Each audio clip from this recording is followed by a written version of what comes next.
Officer EFM government गैस क्लोज शाहपुरा।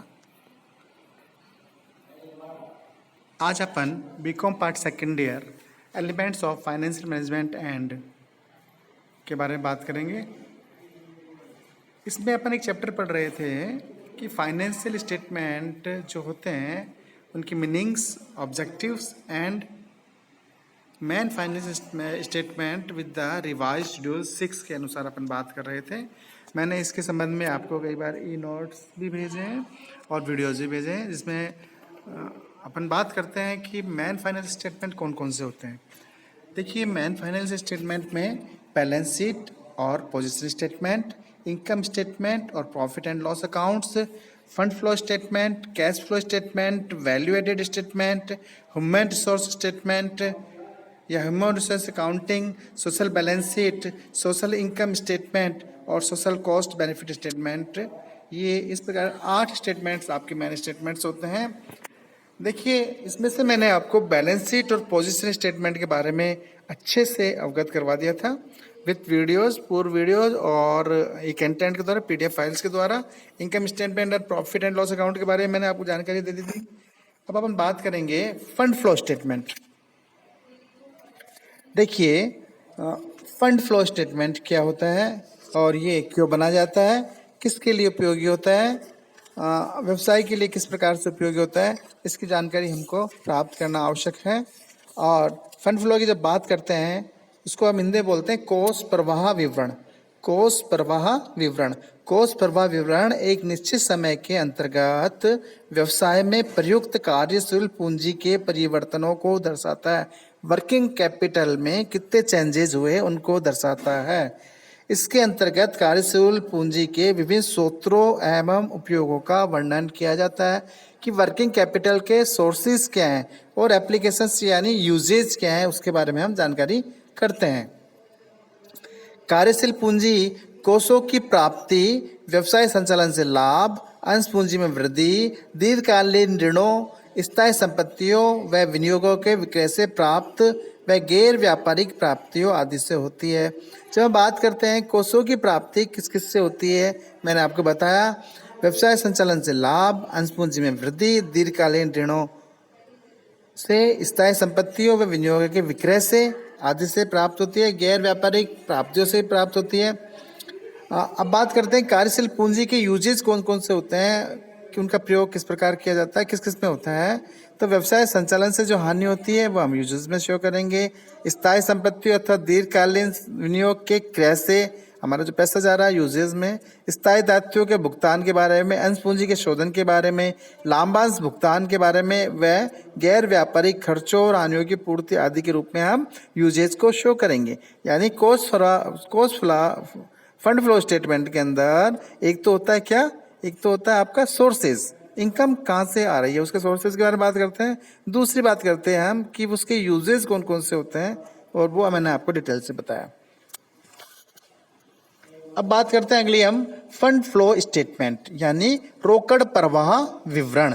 रोकड़ प्रवाह विवरण के अंतर्गत नकद के विभिन्न स्रोतों और उपयोगों का विश्लेषण किया जाता है। कैश की सोर्सेज क्या है और उनकी यूटिलाइजेशंस क्या है, उसकी एनालिसिस हम किसके अंदर करते हैं, रोकड़ प्रवाह विवरण के अंतर्गत किया जाता है। चालू संपत्तियों में नगद सबसे अधिक तरल संपत्ति होती है, cash is the liquidity form में। अतः व्यवसाय प्रबंधकों को यह जानकारी रखना आवश्यक है कि नगद कोषों के विभिन्न स्रोत क्या क्या हैं तथा रोकड़ के इन स्रोतों को व्यवसाय में किस प्रकार उपयोग लिया जा सकता है। रोकड़ प्रवाह विवरण एक विशेष प्रकार का विवरण होता है। जो अपना कैश फ्लो स्टेटमेंट होता है एक स्पेसिफाई होता है, जो दैनिक, साप्ताहिक, मासिक, त्रैमासिक, वार्षिक या अन्य निश्चित अवधि के अंतर्गत तैयार किया जाता है। यह विवरण किन्हीं 2 अवधियों के मध्य, देखिए मैं ध्यान से सुनिए, यह विवरण किन्हीं 2 अवधियों के मध्य व्यवसाय के नगद शेष में हुए परिवर्तनों के कारणों की व्याख्या करता है। 2 अवधियों के बीच के अंदर व्यवसाय में जो चेंजेस हुए कैश के बारे में, ओनली फॉर द कैश, है ना, कैश के बारे में कारणों की व्याख्या करता है। रोकड़ प्रवाह विवरण लेखा मानक 3 के अनुसार बनाया जाता है। कैश फ्लो स्टेटमेंट आपको रोकड़ प्रवाह विवरण लेखा मानक स्टैंडर्ड के 3 के अनुसार बनाया जाता है।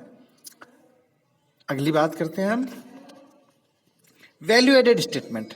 देखिए वैल्यू एडेड स्टेटमेंट को हम हिंदी में बोलते हैं मूल्य संवर्धन विवरण। क्या बोलते हैं? मूल्य संवर्धन विवरण।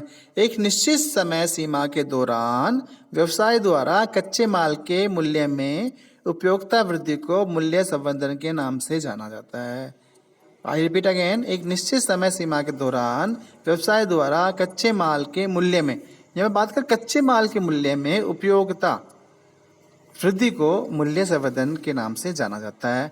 लेखांकन विचारधारा से के अनुसार मूल्य संवर्धन से तात्पर्य विक्रय मूल्य एवं सेवाओं से प्राप्त राशियों के योग में से बाहरी साधनों से क्रय किए गए माल एवं सेवाओं की लागत घटाने से जो राशि प्राप्त होती है वो वैल्यू एडेड स्टेटमेंट के अंदर होती है। वर्तमान समय में निम्न प्रकार के वैल्यू एडेड स्टेटमेंट बनाए जाते हैं। कौन कौन से? पहला है अकाउंटिंग वैल्यू एडेड स्टेटमेंट, दूसरा है इकोनॉमिक वैल्यू एडेड स्टेटमेंट, तीसरा है मार्केट वैल्यू स्टेटमेंट, चौथा है कैश एडेड वैल्यू स्टेटमेंट और पांचवा है human resource value added statement. अब बात करते हैं हम सामाजिक चिट्ठी की। सामाजिक चिट्ठी में social balance sheet. Social balance sheet क्या होती है? सामाजिक चिट्ठी के अंतर्गत, नोट कीजिए, सामाजिक चिट्ठी के अंतर्गत आर्थिक चिट्ठी की मतों के अतिरिक्त, जो आर्थिक चिट्ठा मतलब बैलेंस शीट बना रहे हैं हम, उसके मतों के अतिरिक्त सामाजिक संपत्तियों एवं सामाजिक दायित्वों को दर्शाता है। सामाजिक संपत्तियों में मूलतः मानव संसाधन एवं सार्वजनिक हित हेतु प्रयुक्त संपत्तियों को सम्मिलित किया जाता है, जबकि सामाजिक दायित्व में संगठनात्मक ऑर्गेनाइजेशन इक्विटी एवं सोशल इक्विटी को शामिल किया जाता है। सामाजिक चिट्ठी का जो सबसे पहले जिन्होंने किया प्रादुर्भाव सर्वप्रथम क्लार्क बी एबेट ने किया था। क्लार्क सी एबेट, बी नहीं, क्लार्क सी एबेट ने किया था। अब बात करते हैं कि सामाजिक स्थिति विवरण का प्रारूप क्या होता है या सोशल बैलेंस शीट जो होती है वो किस प्रारूप में होती है। देखिए, एक तरफ तो हम लिखते हैं सोशल लायबिलिटीज और दूसरी तरफ लिखते हैं हम सोशल एसेट्स। अगर हम बैलेंस शीट की बात करते हैं तो एक बैलेंस शीट में एक साइड लिखते हैं, क्या लिखते हैं? लायबिलिटीज, और दूसरी साइड में क्या लिखते हैं? एसेट्स। लायबिलिटीज की साइड में लिखी जाती है, लायबिलिटीज लिखी जाती है लेफ्ट हैंड साइड में और एसेट्स लिखी जाती है राइट हैंड साइड में। तो जब बात करते हैं सोशल बैलेंस शीट की, तो सोशल बैलेंस शीट में सबसे पहला जो मद होता है सोशल लायबिलिटीज के अंदर ऑर्गेनाइजेशन इक्विटी, दूसरा सोशल इक्विटी। और अगर सोशल एसेट्स की बात करें, कौन कौन सी सामाजिक संपत्तियां बनाई हुई है उसने, तो सोशल इन्वेस्टमेंट के अंदर होता है बिल्डिंग्स, रोड्स, हॉस्पिटल्स, बसेस और ह्यूमन रिसोर्सेज। इन दोनों को हम मिला देते हैं, दोनों को मिलाने पर इन दोनों का योग लगभग बराबर होता है। एक चीज और होती है सामाजिक आय विवरण, जो बात करते हैं हम सोशल इनकम स्टेटमेंट।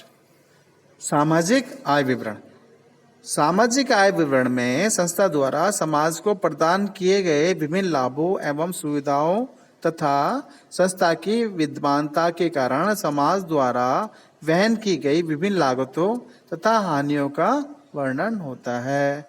एक संस्था की विद्यमानता के कारण समाज को रोजगार, अच्छी किस्म के उत्पाद कर, विकास व अनुसंधान एवं विभिन्न सामाजिक सुविधाओं की प्राप्ति होती है, जबकि प्रदूषण, विभेद, प्राकृतिक साधनों के विध्वंस तथा मानव संसाधनों के उपयोग की लागत समाज द्वारा संस्था के लिए वहन की जाती है।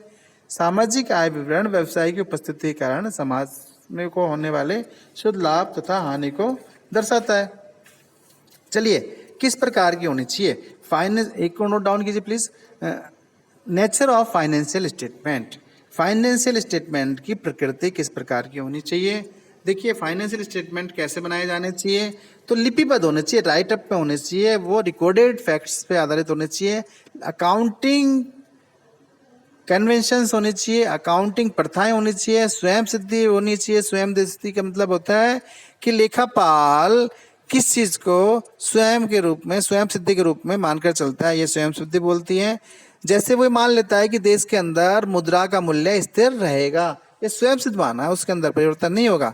व्यक्तिगत निर्णय, व्यक्तिगत निर्णय भी लेखापाल के जो लेखापाल होता है, अकाउंटेंट होता है, AAOs होते हैं, अकाउंट सर्विसेज से होते हैं जो लोग, उनकी व्यक्तिगत निर्णय भी प्रभावित करते हैं।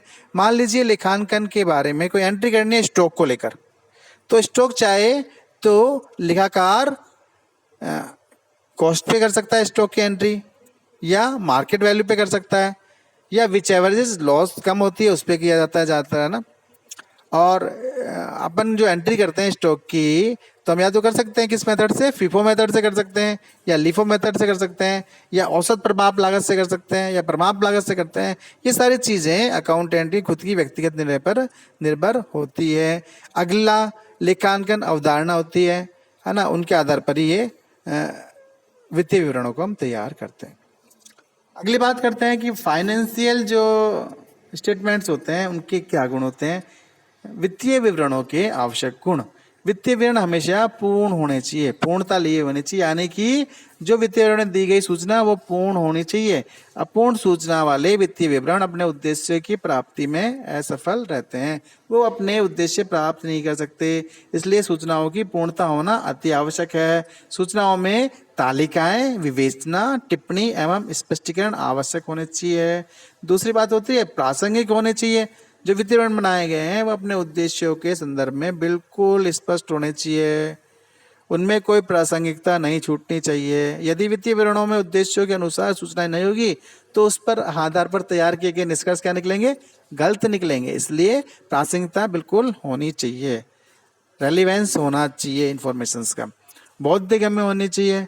बौद्धिक का मतलब होता है कि जो वित्तीय विवरण है उनका प्रमुख उद्देश्य क्रम के साधनों और कार्यों के निष्पादन के संबंध में सूचनाएं उपलब्ध कराना होता है। अतः इसमें दी जाने वाली सूचनाएं सरल होनी चाहिए, बौद्धिक में आसानी से समझ में आने वाली होनी चाहिए। यदि वित्तीय विवरण जटिल एवं कठिन होंगे तो वो महत्वहीन बन जाएंगे और उनकी उपयोगिता समाप्त होनी चाहिए। यथार्थ होने चाहिए, एक्यूरेसी को लेकर होने चाहिए वित्तीय विवरण। वित्तीय विवरण में दी गई सूचना से संस्था की प्रगति, वर्तमान स्थिति और भविष्य का यथार्थ और सच्चा ज्ञान होना चाहिए। असत्य सूचना देने पर कानूनी दायित्व उत्पन्न हो सकता है। तुलनात्मक, कंपैरेटिवली होना चाहिए। स्टेटमेंट इस तरह होने चाहिए, तुलनात्मक होना चाहिए। वित्तीय विवरण तैयार करने का मूल उद्देश्य ये होता है कि हम उसमें दी गई सूचना को हम कंपेयर कर सकें। कंपेयर किससे कर सकें, चालू वर्ष की से गत वर्षों या पूर्व के वर्षों की तुलना की जा सकती है कि जो सूचनाएं हैं वो किसके अनुसार है। शीघ्रता से तैयार किया जाने वाला स्टेट होना चाहिए, शीघ्रता से तैयार कर सकें। पता चला मुझे साप्ताहिक इंफॉर्मेशन चाहिए थी और वो बनाने में उसको 15 दिन लग गए, तो इस तरह का स्टेटमेंट हमारे लिए यूजफुल नहीं होगा। स्टेटमेंट हमेशा विश्वसनीय होना चाहिए, रिलायबल होना चाहिए। वित्तीय विवरण में दी गई सूचनाएं यथार्थ होनी चाहिए, हमेशा विश्वसनीय होनी चाहिए और उनका विश्लेषण किया जा सके, इस तरह के वित्तीय स्टेटमेंट दिए जाने चाहिए। आज के लिए इतना ही काफ़ी। मैं doctor Vijay Kumar, Shahpura girls college, Jaipur. Thank you very much.